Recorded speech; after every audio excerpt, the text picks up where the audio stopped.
Most respected Shri Narendra Bhai Modi ji, when you speak, the whole world not only listens but applauds you. My friends abroad ask me, what is the meaning of the slogan millions of Indians are chanting, Modi hai to mumkin hai.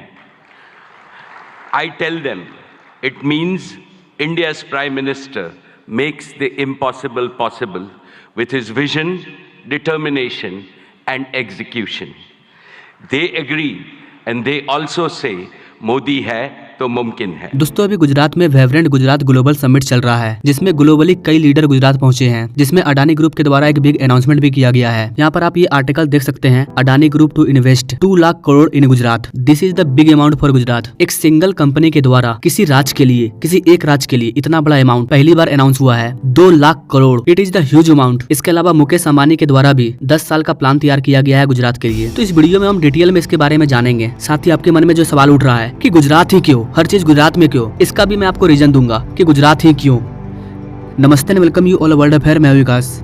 दरअसल दोस्तों ये जो vibrant Gujarat global summit है, इसकी शुरुआत prime minister Modi ने की थी और ये समिट 2003 से किया जा रहा है। प्राइम मिनिस्टर मोदी जब गुजरात के पीएम बने थे तब उन्होंने इसे शुरू किया था ताकि उनका राज ग्रो कर सके, और ये समिट हर 2 साल में होता है। और इस बार का ये जो समिट है ये 10वां एडिशन है, जो कि 10 जनवरी से 12 जनवरी तक होगा। ये गुजरात के कैपिटल गांधीनगर में हो रहा है। इस बार के इस समिट का मेन थीम है गेटवे टू द फ्यूचर। इसके अलावा डिकेड ऑफ सक्सेस को भी कॉमरेड्स किया गया है और इस बार इस समिट का 20 साल पूरा हो चुका है। और इस समिट में ग्लोबल लीडर भी आए हैं। दुबई यानी कि यूएई के किंग मोहम्मद बिन जयाद वो भी पहुंचे हैं और उन्होंने अपने ट्विटर अकाउंट पर ट्वीट भी किया है, today I meet with Indian prime minister Narendra Modi in Ahmedabad to further cement to strong ties that unite our 2 nation. और ये संबंध सच में भारत के लिए बहुत ही इंपॉर्टेंट है, क्योंकि अभी अभी आपने देखा और मैंने आपको कई वीडियो में भी बताया, दुबई ऐसा पहला देश बन गया है जिसने भारत के इंडियन करेंसी को एक्सेप्ट किया है और अपने क्रूड ऑयल का पेमेंट इंडियन करेंसी में लिया है। इसके अलावा और भी जितने मिडिल ईस्ट मुस्लिम कंट्री है वो सब भारत के साथ जुड़ते जा रहे हैं। और ये जो समिट हो रहा है इसमें कई विदेशी लीडर भी आए हैं, साथ ही भारत के जितने भी बड़े बड़े इन्वेस्टर हैं, बड़े बड़े कंपनियों के मालिक मुकेश अंबानी, अडानी, आनंद महिंद्रा, ये सब पहुंचे हैं। क्योंकि देश या राज्य का विकास होगा तो पैसा तो ये लोग लगाएंगे ना, तो ये हमारे लिए बहुत इंपॉर्टेंट है। बताया जा रहा है कि गुजरात राज्य का ये जो स्पेशल समिट है इसमें टोटल 34 कंट्री पार्टनरशिप किए हैं और 16 पार्टनर ऑर्गेनाइजेशन भी हैं। मतलब 130 देश के रिप्रेजेंटेटिव इस समिट में शामिल हुए हैं। 10 से 12 के बीच में ये जो समिट हो रहा है इसमें कई मुद्दों पर बातचीत होगी। बड़े बड़े कंपनियों के बड़े बड़े project, micro, small and medium enterprises, e mobility company, इन सब के बीच में बातचीत होगी और अलग अलग देशों के साथ डील किया जाएगा। और इन समिट के दौरान जो भी कंपनी है वो अपने प्रोडक्ट को शो करेंगे with the world class state art of the technology. मतलब जितने भी बड़े बड़े कंपनी है उनको एक अपॉर्चुनिटी मिलता है कि वो अपने प्रोडक्ट को वहाँ पर दिखाएंगे। और चूंकि वहाँ पर 130 कंट्री के रिप्रेजेंटेटिव मौजूद होंगे और जिनको जो चीज समझ में आएगा, जो चीज अच्छा लगेगा, वो अपने देश के लिए डील करेंगे। आई होप गाइस अब तक आप समझ चुके होंगे कि ये जो वाइब्रेंट गुजरात ग्लोबल समिट है ये क्या है। आइए अब आपको बताते हैं कि गौतम अडानी ने जो 2 लाख करोड़ रुपया इन्वेस्ट करने का ऐलान किया है गुजरात में वो क्या है। आज सुबह जब गौतम अडानी इस समिट में चेयरपर्सन का भूमिका निभा रहे थे तो उन्होंने वहाँ पर अनाउंस किया कि वो 2 लाख करोड़ रुपया इन्वेस्ट करेंगे गुजरात में 5 साल के दौरान। और इसमें जो मेन डेवलपमेंट होगा वो ग्रीन एनर्जी पार्क को लेकर के होगा। गौतम अडानी ने कहा कि वो ऑल ओवर 1 लाख जॉब भी प्रोड्यूस करेंगे। गुजरात राज्य में गौतम अडानी का कई प्रोजेक्ट पर काम चल रहा है। देखिए गाइस इन्हीं लोगों की वजह से गुजरात आज इतना डेवलप किया है, क्योंकि ये ज्यादा से ज्यादा अपना पैसा इन्वेस्ट करते हैं। क्योंकि आज के टाइम में बिना पैसा का कुछ भी नहीं होने वाला है। सरकार चाहे किसकी भी हो, पैसा लगाने के लिए बड़े बड़े इन्वेस्टर की जरूरत पड़ती है और ये लोग इन्वेस्ट करते हैं। गुजरात में जो कच्छ की खाड़ी है वहाँ पर बहुत बड़ा सोलर पार्क बनाया जा रहा है और ये जो ग्रीन एनर्जी पार्क बनाया जा रहा है ये 25 स्क्वायर किलोमीटर के एरिया में फैला हुआ है। और बताया जा रहा है कि इस ग्रीन एनर्जी पार्क की कैपेसिटी 30 गीगावाट की होगी। और गाइस आपको बता दें कि ये जो ग्रीन एनर्जी पार्क है ये दुनिया का सबसे बड़ा ग्रीन एनर्जी पार्क होगा, जिसे स्पेस से भी देखा जा सकता है, क्योंकि 25 स्क्वायर किलोमीटर के एरिया में फैला है। इस एनर्जी पार्क में सोलर और विंड एनर्जी दोनों होंगे और इसे बनाने में बहुत ज्यादा खर्चा भी आएगा। और इस एनर्जी पार्क में जो भी चीजों को यूज किया जा रहा है वो सब चीज भारत के पास नहीं है। या तो हमें चाइना से मंगाना होगा या तो किसी और जगह से मंगाना पड़ेगा। लेकिन भारत नहीं चाहता है कि हम इतना अरबों खरबों रुपया दूसरे देश को दें, तो फिर बिना पार्ट्स का ये प्रोजेक्ट कैसे बनेगा। तो इसके लिए इन लोगों ने दिमाग लगाया और जिन जिन चीजों की जरूरत है पहले इन्होंने इसका प्लांट भारत में बिठाया ताकि हमें इन चीजों को दूसरे देशों से इंपोर्ट ना करना पड़े। जब हम दुनिया का सबसे बड़ा एनर्जी पार्क बना रहे हैं तो इस एनर्जी पार्क में जो भी चीज यूज होगा उसे दूसरे देशों से क्यों मंगाएं, हम खुद ही इसे भारत में डेवलप कर लेते हैं।